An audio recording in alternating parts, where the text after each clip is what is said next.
Welcome to The Sober Unicorn. We are a gay-hosted, all-inclusive podcast about sobriety and addiction recovery for the LGBT plus community and all of our allies. I am your host, Holden, and thank you for joining us today.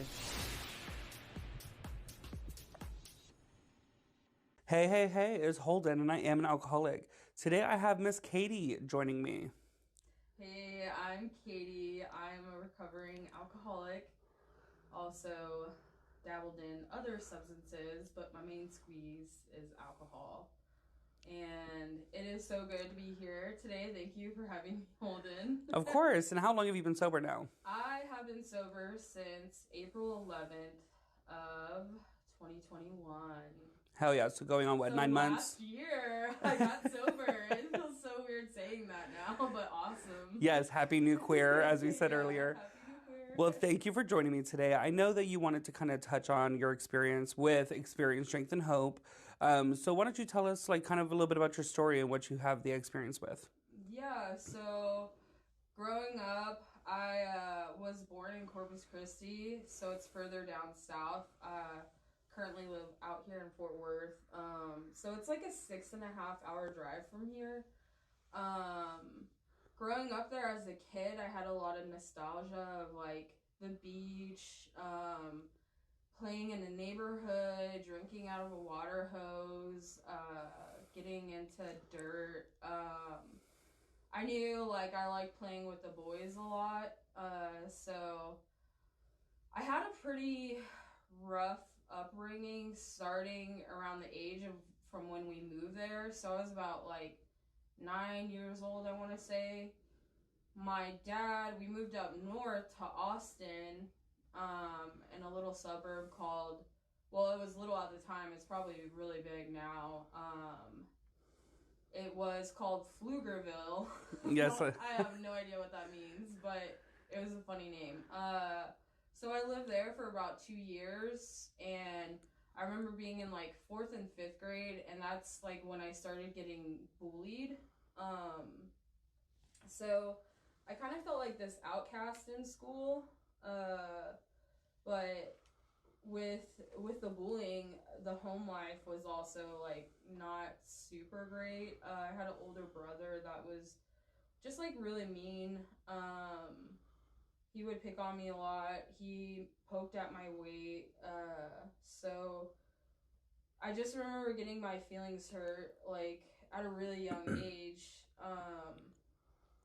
So going into middle school, I kind of started getting into that rebel phase, I guess. In 8th grade, I remember hanging out with this girl, and we would listen to emo music and stuff like that. I started wearing the heavy eyeliner, black clothes more often, and my mom noticed, and she did not like me hanging out with her. Well, I don't know.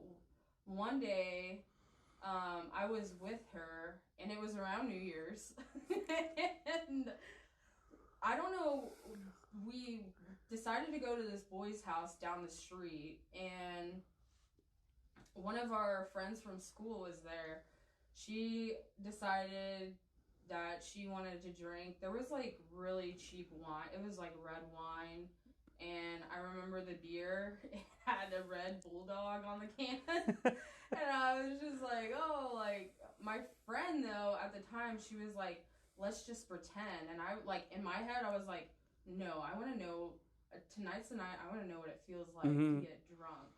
And I was 15, and so for some reason, one of the girls was she was oh, I want to go outside. And I was what? That's not, I don't think that's a really good idea, but okay. We wound up outside, and she was singing and banging on trash cans.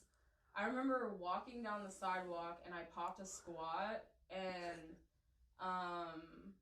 I got left behind. Everybody was walking ahead of me, and I was in this field. I look up at the stars, and they're all just spinning above me. Oh my gosh. Oh, okay, I must be drunk. And all of a sudden I see red and blue lights, and I just immediately just go to running. I'm running, and I wind up underneath a pickup truck, and I see the cop car drive by, and I'm like, cool, I'm in the clear. And then he backs up and pulls into the driveway, and, like, I don't even realize, like, I'm underneath, like, a lifted truck. Like, of course, like, dude's gonna see me. So he's like, step out from underneath the truck, and I'm, like, terrified, because I know I'm drunk. And underage. And underage, yeah. And it's, like, past curfew. They have weird curfew laws up there. But yeah, so I come out from underneath there, and he was like, I can take you to juvie right now, but I'm gonna call your mom. And I was like, please just take me to juvie. Like, I did not want my mom to come there. Well, my mom, like, pulls up, and for some reason my older brother is in the passenger seat, I guess, to just laugh at me, pretty much. But, yeah, so, remember going home, and my mom, like, I went shopping and got this tank top from Hollister, and it was, like, green and lacy, and she was like, you're dressed like a little slut, and, like, ripped it off, and I was like, only if you knew, like, because she knew boys were there, right? Yeah. And I was like, in my head, like, only if you knew. I was there for, like, my friend. But yeah, the next morning, I remember waking up, and I just felt so bad, but I wanted to get drunk again. I knew that. Like, I wanted to feel that again. I was like, okay, maybe it was just, like, the wrong place, wrong time. Mm-hmm. The first time I was ever drunk, I was caught by the cops. Like, you would think I would have the thought of, no, don't do that again. It didn't go well the first time. It was, like, there was a period of time, like, I did go without drinking from that moment on.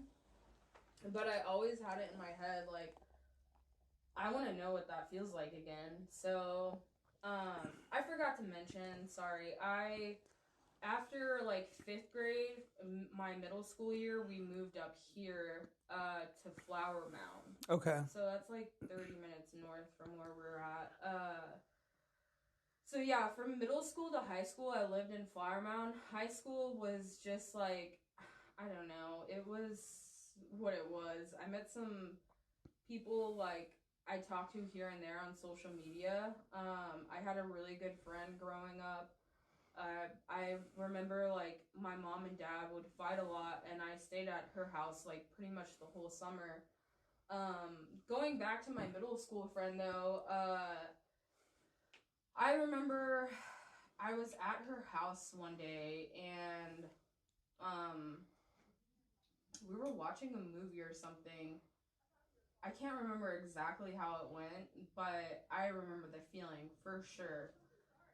During the movie, she, like, just got on top of me, and we started kissing, and I was like, whoa, like, butterflies, fireworks, like, all of these feelings came over me that I never felt before. Well, I started really liking her after that. I was just like, oh my gosh, I want to feel how that feels more. And I couldn't ever look at guys like the way I looked at women. It was like, I looked at guys and I was just like, they're dumb. Like, whatever. We are, but. Yeah, and so when I would look at a girl, I'd be like, oh my gosh, like, I want to take her on a date. And so it was like, one day I was over at her house, and my mom, like I was saying, she didn't like me hanging out with her.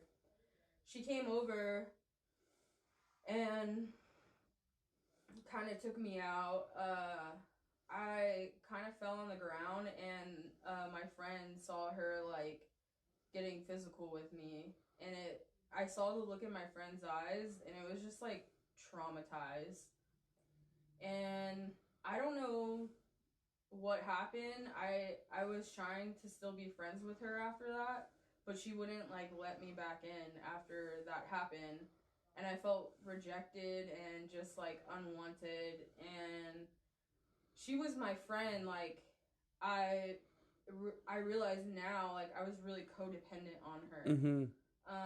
because I just wanted a place that felt safe, and she, like, listening to all the music, dressing up in the clothes, like, that's when MySpace was really getting big, so we were, like, just staying up late, like, making profiles. Yes.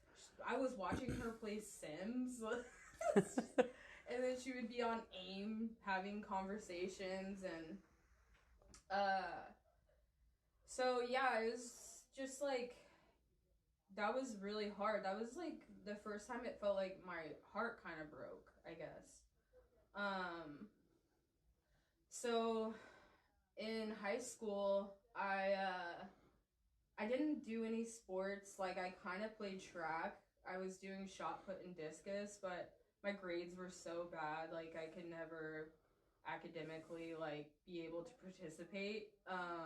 And so, like, during this high school time, were you drinking as well? Yeah, so, like, I want to say, like, my junior year, I was really big into, like, being friends with every other person, like, from different cliques. Yeah. So I became the mascot, and that kind of, like, got me into hanging out with cheerleaders, football players, and then I was also in theater, so I hung out with some theater kids. So I remember after, like, one of the football games, there was this big house party, and I went there, and one of the popular girls, well, I thought she was, like, more popular, she wound up, like, holding my hair as I was throwing up in the bathroom, and I just remember every time I got drunk, I was like, okay, it could be different next time. If I, like, felt bad about it or whatever, I'm like, I'm still young, so yeah, I had a friend, because I grew up, like, going to church camp and stuff like that, so I had a friend that I met going to my aunt's church, and my senior year of high school, she started going to the Mormon church, and I really looked up to her, so I wound up joining the Mormon church my senior year, yeah, and so it was also that feeling inside of me, like, I never told anyone about the girl I kissed, and all throughout high school, I was kind of, like, in this, it was really kind of bad, like, I guess it was almost homophobic in a way, like, I was, like, saying slurs and stuff, and Yeah. I guess I was just in complete denial, and I don't know, it just sucks, like, thinking back about it, it's like, now, nobody would have really cared, you know, I was just so, worried about fitting in, I guess, and so joining the Mormon church, yeah, I remember knocking on doors with the sister missionaries and everything like that, but by the time I was 18, I knew I wanted to get away from Flower Mound, and growing up in my house, like, my parents weren't really, like, you know, breadwinners, I guess, like, they didn't have stacks of cash coming in, so I knew, like, if I wanted to go to college, I would have to find a way to pay for it, and I wasn't a good student in high school. I had some friends, like, in high school I would, like, go out and, like, smoke pot with, too, here and there, but I don't know. High school is kind of, like, a blur for me at this point in my life. Just, like, those, like, little tidbits that I just talked about, that's, like, pretty much, like, what I can remember from high school, but after high school, I was like, yeah, all right, let me get out of Flower Mound. So I decided I'll join the military. And looking at all the branches, I was like, Coast Guard, I don't know about that. Army, no, they all seem just like they're stuck in the dirt and desert. I don't want to go over there. Marines, they're like super hardcore. Navy, yeah, that sounds cool. Floating somewhere on a ship in the middle of the ocean. Yeah, let's go with that. So, Just so you guys know, to give you a heads up, if you are hearing any chatter in the background, me and Miss Katy met up at a local 12-step program room, and we're in a separate room, but there are a few people in the other room. So if you do hear any small background chatter, that's what that is. yeah, so, I joined the Navy at, like, 17. I, like, took my oath, like, I'm gonna support and defend the Constitution. And, I remember taking like a semester at a college. It was Brookhaven College outside of Dallas. And I was actually like kind of in a really happy place. Like, okay, I'm going to do a semester of college. My aunt was helping me out at the time. And I just like, I wanted to make her proud. She was somebody I really looked up to growing up. And when I was 15, also, to mention this, my mom, she kind of left when I was 15. I just remember getting a phone call around New Year's. I don't know why everything happens around the holidays. That's usually how it goes. But she called and she was on a business trip and she was like, I'm not coming home. And I was like, oh, okay, like, how much longer are you going to be out of town? She's like, no, I'm not coming home for good. I was like, oh, shit. Like, what? And she's like, I just can't with your dad because I grew up, my dad was alcoholic. Mm-hmm. I remember even he got into pills because I was like 15 and he took me to the doctor for like ADD. Mm-hmm. And one day I remember he was like very eager to get me to get my prescription. And so I just had this gut feeling like, I need to count these pills. And when we got home, I counted them after he gave me the bag. And yeah, there was less pills in there. So I was on Adderall at a really young age. And I remember feeling good from that also. That's important to mention, I guess. So with the Navy, I like was stationed. I was 18, went to boot camp from Thanksgiving, Christmas, and New Year's.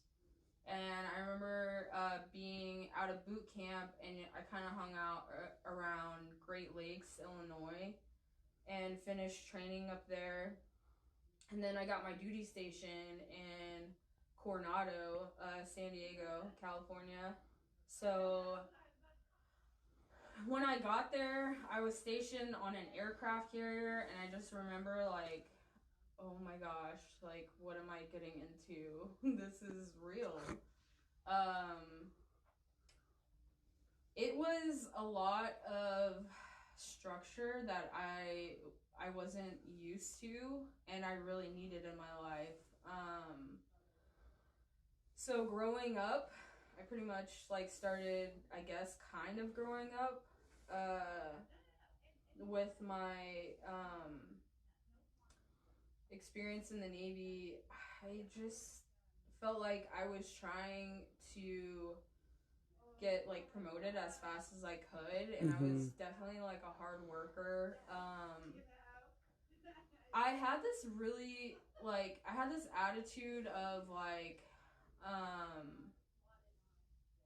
I'm like I don't know, I'm a woman and I need to make sure like nobody like that doesn't stand out or something.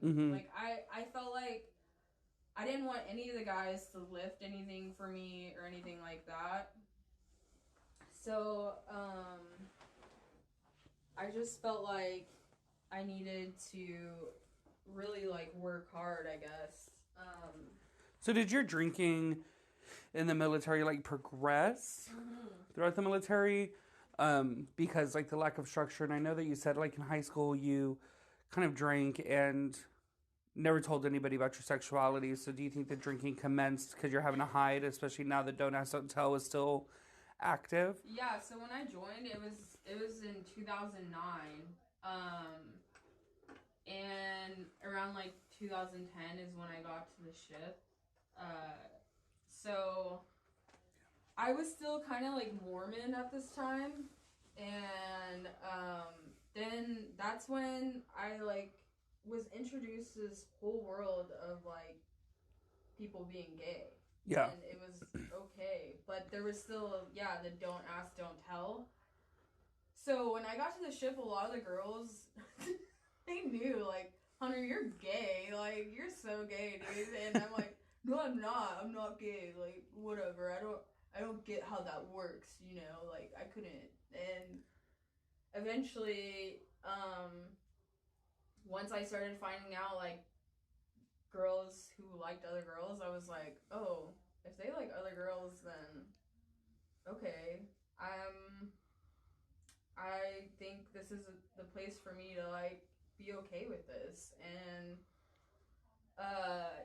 I did finally come out while I was in the Navy, and this was after Don't Ask, Don't Tell. Like, it matters now. I don't know, but I was around like 21, and we got sent up to Seattle, outside of Seattle. We were stationed up there because they were doing all this work on our ship. It's called dry dock phase. So up there is when my drinking really, really started getting out of hand.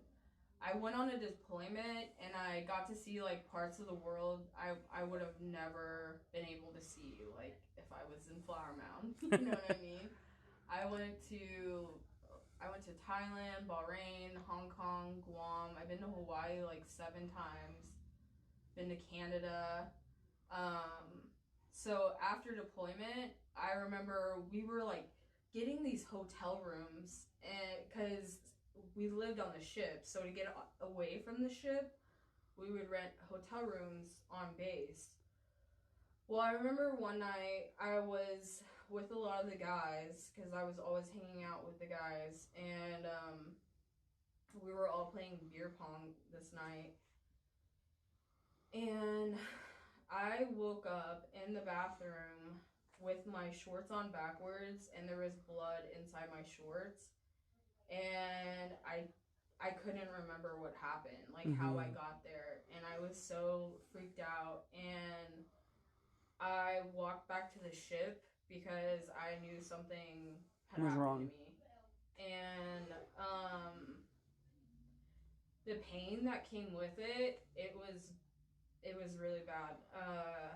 I realized the bleeding came from like my rear end, and so somebody had gone up there and definitely like took advantage of me. Yeah. When that happened, I was totally silent again, just like how I was with like being gay. I felt like I couldn't talk about it because there was a really big stigma with women talking about men, taking advantage of them. And a lot of the times, too, it was, oh, well, you were drinking, so, you shouldn't have been in that situation. When that happened and we were in Washington, I definitely got into drinking a lot because that's just like all we did up there. And then after that year, while I was up there, I was actually sent to rehab because I guess after that situation happened to me, I like really hated who I was. Like, I couldn't stand to be in my skin. So we were out one night, and I don't know, I blacked out, and I banged my head against a tree. I don't know. I would have really like weird emotional episodes, like being blacked out. And when I hit my head on that tree, it looked like I was like in a car wreck, pretty much. Both of my eyes were black and swollen. And I had a roommate at the time. God bless her. I put her through so much. She saw like my blacking out and all of the trauma that I went through as a kid, like coming out through my drinking. And it was horrible. I know there was a situation she had to call the cops on me too. Like, I was in the kitchen. I can't really remember. She left and I took a knife and I was trying to like do major self-harm. Yeah. And she saw the marks on me. So she had to call the cops. And when the cops came and got me, I don't really know, like, I can't really remember. I just know I was in a psych hold for like 72 hours, and then like from there, they sent me to rehab. And after like the blow to the head, they were like, yeah, like you need some help. And in my head, like I was like, okay, I'll go get help and learn how to drink. So I was in rehab. I was introduced to a 12-step program, and I was like, I'm like 20 and I'm about to turn 21. So I'm too young to like stop drinking. So I left rehab. I think it was like maybe 6 months. I didn't drink, and then it was around Thanksgiving. My buddy was like drinking wild turkey, and I was like, I want some wild turkey. So I started drinking again, and we went back down to San Diego, and I just turned into this person that would go to work, and then whenever it was time to get off, I was thinking about that drink. Yeah, so at this time, with the rehab situation, were you excused out of the military? No. Okay, so you're still in the military at this point. I don't even know how, like, I stayed in the military. But yeah, I made it. For 5.5 years I served. And during the time I was in, I met my ex-wife. And I was around, I want to say 23, 24 when I met her. By the way, sorry y'all, I am highly addicted to nicotine, and if you hear all this noise coming from my mouth, I was using chewing tobacco anyway. It's okay. So excuse me. But yeah, so I met my ex-wife, and she, like, I just remember like trying to hang out with everybody, like still, like I was really in, like, because I was in my young 20s at this point. And still drinking.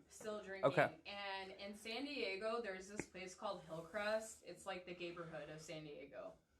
And I remember going there and just feeling like, oh my God, this is the best place ever. Because I went to my first lesbian bar there. There was like all the gay bars. I was introduced to all the gays. And it was just like, man, I love being out.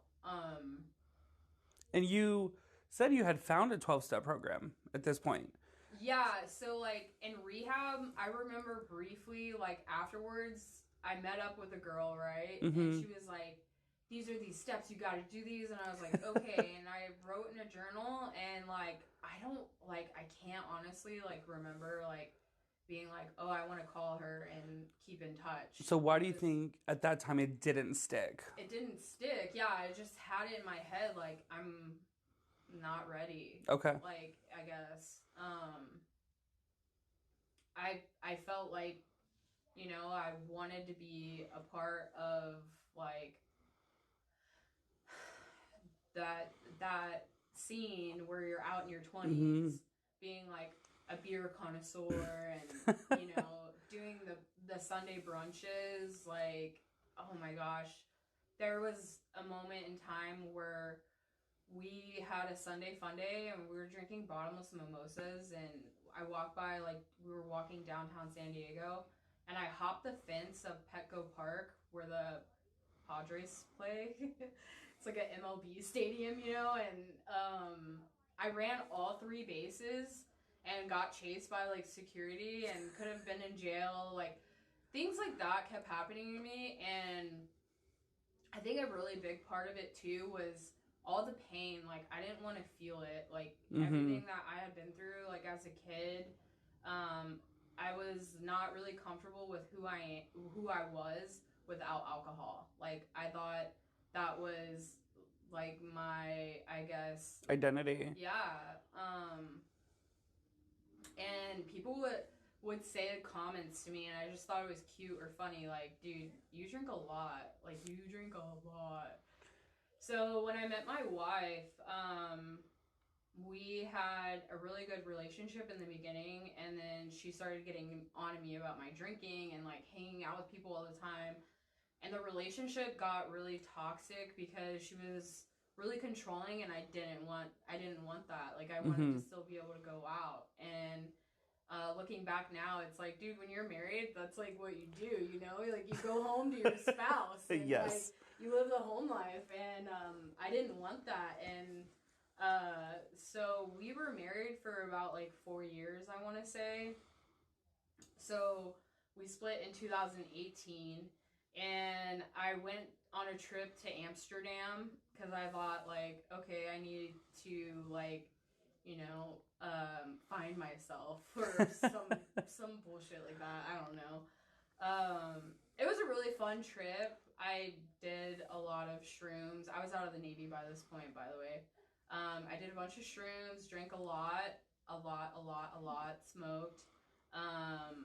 At this point, I started getting into cocaine, and I realized, like, once I started doing that, I was like, oh my God, like, feeling drunk doesn't feel as bad. Like, I can drink even more. Yeah. So going back to San Diego, like, it kept showing up. Like, I would find it, and then it turned into me, like, just staying in my room, crushing beers, like, beer cans everywhere. And then I was, like, doing lines off my dresser, like, staying up, like, on my, like, by myself doing it. And it's just like, oh, man, like, That's not fun anymore. It's not, dude. Yeah. Like, thinking about it, it's like, and then waking up and trying to start all over again. Well, after the divorce, I used that pretty much as, like, an excuse to get more into my addiction and drinking. My dad was diagnosed with skin cancer, and it wasn't looking good at all. So I knew at that point, I wasn't really doing anything in San Diego to make it. I went to a trade school. I started medical assisting. And then I went to another trade school for personal training. I never use it. It's cool to know, but yeah, I guess I was just going to these schools so I could have an income with my GI Bill. And I was constantly drinking too, like going to school. Like I found drinking buddies everywhere I went. Yeah. So I talked to my family, and I was like, yeah, I think it would be best for me to move to Texas. And since my dad was pretty much dying at this point, and I remember my uncle, he came and picked me up from San Diego. On the drive back here to Texas, I pretty much just like had word vomit. It was like a 20-something hour drive to Corpus Christi, and I told him, like, yeah, I have a problem with Coke now. I drink a lot. And I knew he was in recovery. So that's why I felt comfortable talking to him about it. And this is my dad's younger brother. So I live with him. My dad passes in February of 2019. I remember we went up there because I was living in Corpus. He was living up here with my aunt and my uncle. They were taking care of him while he was in hospice. And I remember going there and holding his hand and counting his final breath. And the feeling, I still get like choked up talking about it. The feeling that overcame me that day was just, it was like I like lost a piece of myself. That felt like that was that was a guy I would like always call on the phone and talk to about everything. And it got really hard when he was going and finding out, you know, what the will was and figuring out how we're going to move all this stuff. I was able to help kind of. My younger brother was the one who like really was there taking care of my dad, because the skin cancer, it was traumatizing. There was a gigantic wound in his neck and he was paralyzed. The moment I saw him go, his body didn't even, it was like, didn't look the same. Not his. It was, yeah. And so with my dad's life insurance policy, he split it up. My younger brother got the majority, and then my older brother and I got what was left over. And I got really bitter about that. So I went back down to Corpus, and my uncle was trying to like say like, hey, I'm going to a meeting, and I'd be like, all right, cool. And I would show up, and after my dad died, it was just like, I was in my room for like days at a time. Like I couldn't keep track of what day it was. I didn't even know. I was trying to go to college, but it just was not working out. I was just getting too messed up all the time. I was drunk and high all the time. Yeah. So eventually it got to a point where I was like, okay, I need to check myself into rehab. I need help. I can't control this anymore. So in 2019, in December, it was like December 20th, I think, of 2019, I went out because I knew the next day I was going to rehab, and I like partied hard. I blacked out, and my cousin like took me to rehab, and when they checked me in, I had this hoodie and I put it on, and I reached in the pocket. I had a bag of Coke on me. I was like, what? Like I didn't even remember I got it, you know? I was like, oh man, I really belong here, you know?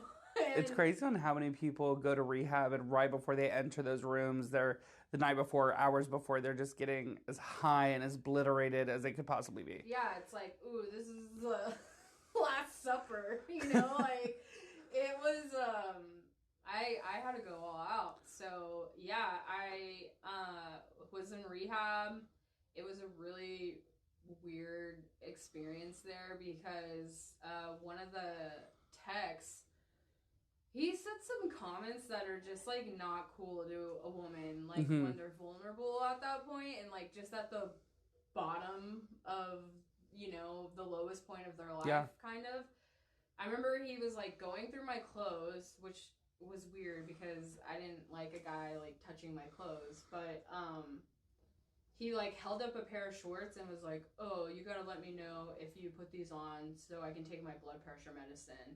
Oh my gosh. And there was like comments, I'd be like walking in front of him and he'd be like, damn, you just don't know what you do to me. And it was just so gross. So one day I like lost it on him and they thought I was like crazy, like withdrawing or whatever.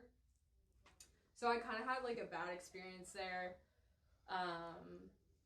And I also fell deeply in love with a girl I met in rehab, which for anyone who is recovering, I highly suggest like avoiding relationships in the beginning. It can be very easy to like get involved in that because it's just addicts and alcoholics, we just like, we want that love, you know? But really when two people, like two alcoholics in the beginning get together, we're just like still so messed up. So for her and I, like, she was like my best friend, and I was at her place one day and she was like, Katy, I really like you. I was like, I like you too, you know? And she's like, no, I like you. And I was like, whoa, like, this is awesome. This is like my best friend. So COVID hit. stopped going to meetings. We stopped trying to get sober, and we wound up drinking together. And it was, oh my gosh, it was a hot mess, but it was not hot. it was all bad. We wound up like, cause I got my dad's life insurance policy, right? So I got 20 grand, and I was like staying in hotel rooms. I was living it up like a rock star. I was buying all the drinks. I remember I like bought a car with that money. I paid like $1,500 in cash. So I was like the person out of rehab who had a car. Like nobody else had a car. And I was like driving everywhere. Eventually that relationship got really bad. Her drinking got so bad, to the point that her family had to send her back to treatment. So when she was going away, I was like, I still want to be with you.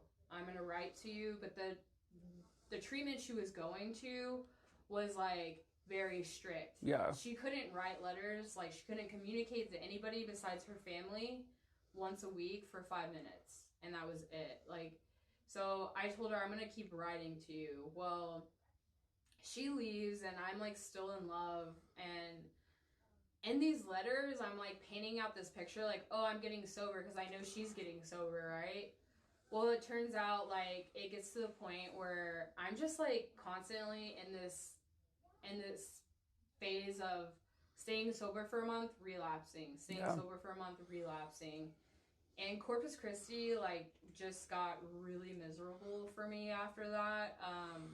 Because all I could think of was her, and I just wanted to get out of there. I wanted a geographical change. Yes. So my little brother lived up here, and in July of like 2020, I moved up here. My brother told me, hey, you can stay with me until you find your apartment, but I'm giving you like max like 3 months, I think he said, or something. And I was like, wow, he's like, you know, setting boundaries. My uncle and aunt didn't do that at all. Like, I was drunk all the time there. My uncle was in recovery. He definitely, like, planted the seed for me, like, when it came to a 12-step program. But I just didn't want it. I felt like I wasn't ready again. Mm-hmm. I felt like I went through this heartbreak. I have resentments. I'm bitter. I need to keep drinking because this is the solution here. And then coming up here, my brother told me, you're not allowed to drink in my house because he knew how bad my drinking got. Yeah.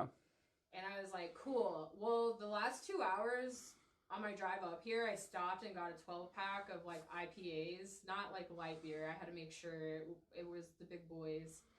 And I remember crushing all of those, showing up to my brother's house drunk.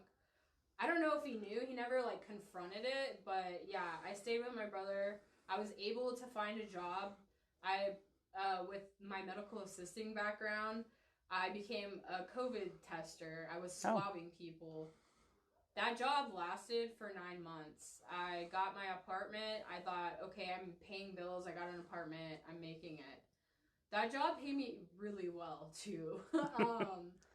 But after 9 months, I was, like, burnt out from it. And I was staying out of town, like, 3-4 nights out of the week. So I was, like, at this point, like, dude, I can't, like, keep trying to get sober. And I'm, like, out of sight, out of mind. Every hotel room I stayed in, I, like, was drinking beer. And my drinking got to the point where I was drinking tall boys during lunch. Oh my gosh. Yeah, so I remember like getting bottles of vodka too and just like drinking out of the bottle. And there was a time, like, I guess it was around like Valentine's Day. Yeah, when the snow, like they called it snowpocalypse. Yep. There's a big snowstorm that happened.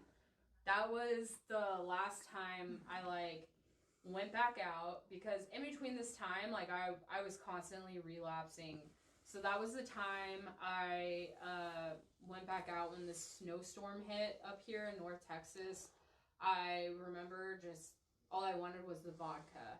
And I woke up, that relapse lasted like over 2 months. And I woke up in April and I was like throwing up. It felt like my soul was just like leaving my body and my head was in a toilet. And I'm like, all right, how much longer are you going to do this for? Like, are you going to keep getting exhausted, or like what's going to give? And I found a 12-step group, and I was in and out of the group. I was like drunk coming to the group. I was leaving the group to go to the bar, and my drinking got so bad. I was drinking and driving, and I was like throwing beer cans on the floor because like growing up, my dad would like crush his beer cans and toss them out the window. And I just thought that was so bad. Like he was littering, you know? Yeah. So I like justified it as like, oh, I'm not littering. But I would never clean them out. It like was almost like a hoarding kind of thing. It was weird. So I had like all these beer cans piled up in my car. I never had DWIs. I never went to jail. I didn't have any consequences. I blew a lot of money though. Now I can see that, and that's a consequence I'm like kind of dealing with. But so finally on April 11th, I was on TikTok, which I think social media has been a really great like resource for people in recovery, because there's just so much out there. Like some people aren't like for 12 steps, and I get that it's not for everyone. So there's just like so much more out there. But I was on TikTok this one day, and this girl was like, whatever you have, pour it out. And I was like, dude, that's what I needed to hear right now. So I had like these beers on standby, right, to like drink before getting to another meeting. And I poured them out, and I was like, all right, let's do this. And I came to my group. I stayed like the whole day talking with other alcoholics, and they just helped me get through that like withdrawal phase. Because it can be really dangerous. Like anybody who is trying to withdraw from alcohol, I highly suggest it be like medically supervised, or you know, with other alcoholics who like know the have signs, that experience. that have that experience, yeah, to help you get through it. Because I almost thought like I had COVID or something. I was so sick and miserable. So like in the beginning, it was so hard, like, you know, just trying to get through the day. And after making it, after, you know, some days went by, I'm like, okay, I'm doing this. And then it turned into I made it past 2 months. I didn't go back out, you know? Yeah. Like, I can do this. And I really like had realized how much spirituality I was missing in my life because of drinking, and I was able to find that in the 12 steps. So this is where the strength and hope, like of course we've talked a lot about experience, especially the trauma with childhood, military, and everything. So the months into the program, especially this time now that it's stuck, is this where the strength and hope started coming into play? Yeah, I started hearing all these other alcoholics, you know, and at first, like, I couldn't hear them. Like, all I could pick out was, like, oh, I don't have a DWI. Oh, like, I haven't lost my kids, or, like, yeah, I still have a house. I was doing the whole compare and despair thing instead of listening and being like, hey, that's me. So all these people were telling stories, and I could hear myself in all of their stories, and I was like, all right, I belong here. This is, like, where I need to be, you know? And I was always relapsing too, because I would do like some of the work, but I wasn't willing to like commit. And when I came back in this last time, I was like, I'm gonna work all these steps and see where it takes me. And I worked those 12 steps, and right now my life is like, I'm a barista. I get to, you know, make coffee for people and put a smile on their face, and who knows, like, I've had encounters with people in recovery, like, somehow we find each other. Yeah. It's really cool, just like how the drugs would show up, you know? Like, people in recovery are all over everywhere out there. So the biggest thing for me was, like, definitely feeling alone for a long time, too. And in recovery, is where I have felt the most love I've ever felt in my life. I've been able to actually, like, get to the core of, like, you know, all of the trauma that was really, like, getting in the way of my spirituality. I've been able to, like, work through that. I'm still working on that. That's like a lifetime of work. So it never stops. Like, for me, every day I know there's some kind of work I have to do in my recovery. If I stop doing that work, my recovery stops. It'll eventually stop. So I have to be very protective of that in my life now. Like, my recovery really does come first. Like, especially after that relationship that happened out of rehab, I realized that I needed to really like who I was as a person for somebody to, like, be with me. Like, how can I love someone if I don't even love myself? Well, know? It's going to the RuPaul's quote. It's like, how that if you can't love if you can't love yourself, how the hell you gonna love anybody else? Like, amen. So I got to that point where, you know, I still struggle daily, but I'm at a point in my life where I'm 30 years old, and I feel like I have so much life ahead of me, and I never felt that way before. In my drinking, I got to a point where it was just, like, not fun anymore.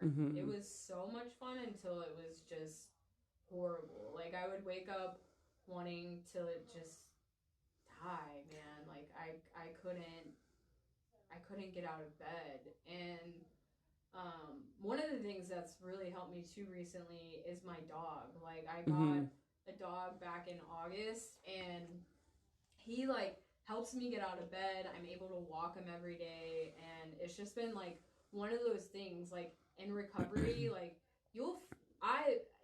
I have been able to find, like, my outlets, because I was going to the bar every day, or, like, grabbing a bottle on the way home, and I didn't have any hobbies, so it's, like, it's kind of trying to, like, figure out how to live all over again. So you find a hobby is to occupy the time that you once spent drinking. Yeah. So it's just, like, in the world of recovery, there's so many people, like, to do fun stuff with, and you can stay sober. It's amazing. Like, I haven't laughed or cried and felt, like, just the genuine bond and connection with people in my life than I ever have here, you know, in these groups. In these rooms. This is where life happens for me. So I think with Katy, like, throughout any trauma that may have happened, the thing is you found hope back in spirituality, back in that conscious contact with your higher power is where you found hope for the present and hope for the future, and looking brighter for you. So I know that we're kind of getting towards the end of the episode. I talk a lot. No, that's okay. That's okay. I mean, the listeners will be happy to hear your story and kind of find those similarities and understand that even though they may have experienced similar trauma, that there is hope to be able to move past that and not forget the past nor wish to shut the door on it, but how to move forward from that trauma into a happier, more spiritual life. I mean, if you don't want spirituality, but at least continue to live a happier life. Just a fulfilling life, you know, because I thought the bottle was and the drugs were, like, filling something in me, and it wasn't at all. Like, it was just... No, it filled your head with a lot of crazy delusions. It was just, like, it got all bad. And so for anyone listening, like, going through, you know, childhood abuse, you know, sexual trauma, all of those things are extremely difficult to deal with. But the good news is that you don't have to do it alone. And there is help, because for a long time, I didn't think anyone could help me. And I definitely felt hopeless, but I didn't have any faith, I realized. And that was a big thing missing in my life. I I'm kind of at this point in my life where I realize, like, when my faith turns into hope, like, I'm in trouble, you know? Yeah, so I definitely think it's important to talk about these kind of experiences for the person who feels alone. Like, that's all. Like, if anything, like, I just want to give somebody some kind of hope. Yeah. Because if a crazy alcoholic girl like me can get sober and live a life that I'm living right now, I know just about any other person can do it. Yeah. So what would you say? Of course,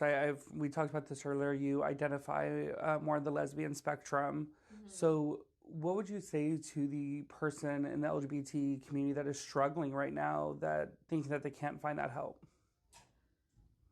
Man, I would say that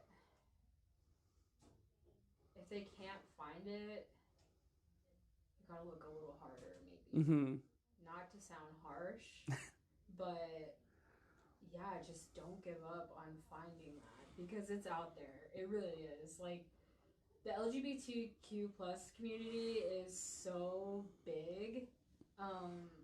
Just like I was talking about with, like, social media, like, I have found, like, a very large community out there with the LGBTQ peeps, so it's definitely helped me, like, be able to, like, connect with somebody. I would just say, like, find somebody, like, you can connect with, and kind of just surround yourself with people who are going to help you grow and actually want to help you, not just, like, you know, hear you and then talk about them kind of thing. Of like, course. They're actually listening to you, because I promise you somebody's out there and they'll make sure you're heard. And the thing is, what she's saying, find people out there to help support. We're not strictly talking about LGBT people. The thing is, those people are important to have around you, but no matter how many differences we have with the heterosexual normal community, well, not normal, but just heterosexual community, those people can be a huge benefit to us. Mm-hmm. No matter how many differences we think we have, there are still a ton more similarities that we have with these individuals that we can benefit from. So I do want to thank you for coming on. Thank you for joining me and sharing your story. Thanks for having me. It's been so fun. Of course. And I mean, in the future, if you ever want to hop on here again, you're more than welcome to. Thank you again for listening to today's episode. Hit that follow button to be notified about new episodes every week. If you'd like to reach out to us, you can find us on Instagram at The Sober Unicorn Podcast, or on our website at thesoberunicornpodcast.com. There you will find our episodes, as well as our very own sober-owned shop, featuring products from small businesses that are sober-owned. And remember, everyone, don't be normal, be a unicorn, but better yet, be a sober unicorn.